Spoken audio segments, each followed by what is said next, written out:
गयासुद्दीन बलबन से पहले जो आया था नसीरुद्दीन महमूद, जो कि 1246 से लेकर 1266 तक 20 ईयर्स तक रूल किए थे, और वो जो है इल्तुतमिश एंड मलिक जहां का बेटा था, और उनको दरवीश किंग भी कहा जाता है क्योंकि he was very Payas and very noble. हालांकि उनका डेथ हो गया था 1266 में। उसके बाद जो आए थे गयासुद्दीन बलबन, देख सकते हो जिसका टाइम पीरियड है 1266 टू 87, 21 ईयर तक रूल किया था। But examination point of view slab वंश का सबसे इंपॉर्टेंट रूलर जो है गयासुद्दीन बलबन ही है।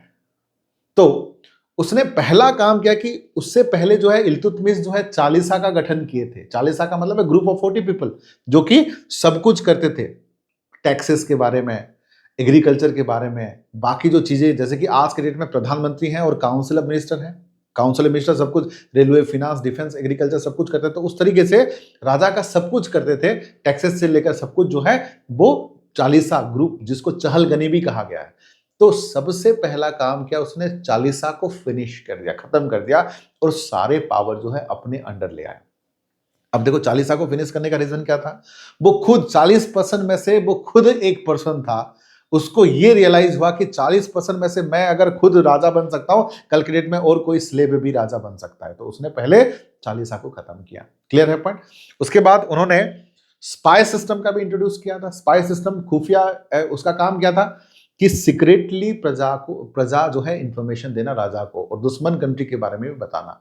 उसके साथ उन्होंने एक मिलिट्री डिपार्टमेंट किया था जिसका नाम है दीवाने अड, जिसका काम था कि जो इंटरनल स्ट्रगल चल रहा है उसको सॉर्ट आउट करना, और बाहरी जो आक्रमण है, एक्सटर्नल एग्रेशन है, उसको भी रोकना उसका काम था। उन्होंने एक पॉलिसी इंट्रोड्यूस की थी जिसका नाम है iron and blood policy. Iron and blood policy का मतलब है nobody can oppose the king.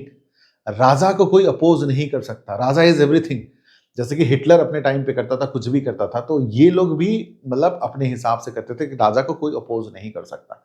और अपने आप को जो टाइटल दिया था, देखो जिले इलाही का टाइटल दिया था, उसका मतलब क्या है? शैडो ऑफ गॉड, मतलब ऊपर में भगवान तो नीचे में बलवान, भगवान का परछाई मानता था। और दो चीज उन्होंने इंट्रोड्यूस की थी, एक है पैबस, एक है सिजदा। पैबस का मतलब क्या है? Kissing the feet of monarch, राजा का पैर को चूमना है राजा को देखते ही।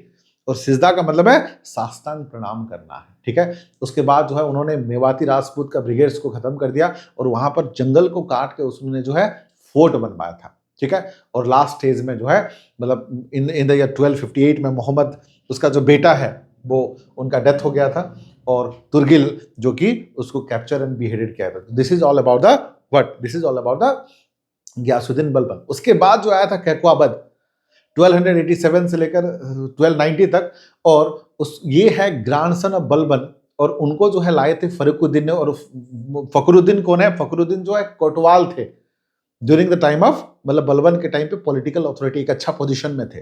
तो कैकवाबद वाज द लास्ट रूलर, और उसको मार दिए थे खिलजी के कोई नोबेल ने, कोई फैमिली मेंबर ने। उसको अब तक नहीं पता कि किसने मारा था, बट कैकवाबद को मारने के बाद मतलब स्लेब वंश का पतन हो गया और नया वंश का शुरुआत हुआ था, that is known as Khilji वंश। ठीक है? सो ये था summary about the Ghiyasuddin Balban. ठीक है?